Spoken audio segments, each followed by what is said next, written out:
Les syndics de copropriété font partie des professionnels de l'immobilier les plus décriés. Et il faut dire qu'il y a de quoi.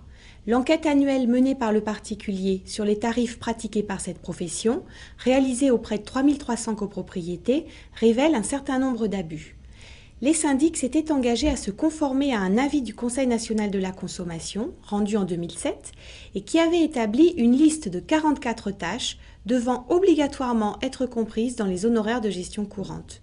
Pourtant, les syndics continuent de facturer en supplément des prestations qui font partie de leur mission de base.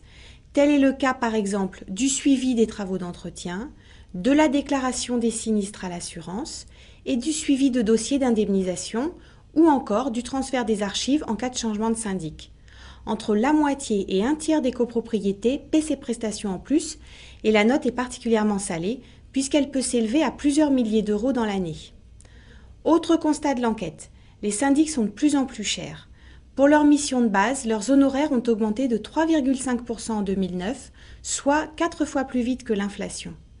Pour toutes les autres prestations, comme le suivi des gros travaux ou le recouvrement des impayés, les tarifs ont même connu une brutale envolée, plus de 11% en moyenne en 2009. Les 7 à 11 millions de copropriétaires paient désormais près de 200 € par appartement et par an pour s'assurer les services de leur syndic. Espérons que l'arrêté que vient de prendre, sous la pression des associations de consommateurs, Hervé Novelli, le secrétaire d'État au commerce et à l'artisanat, permettra d'encadrer enfin les pratiques des syndics et mettre fin à ces abus.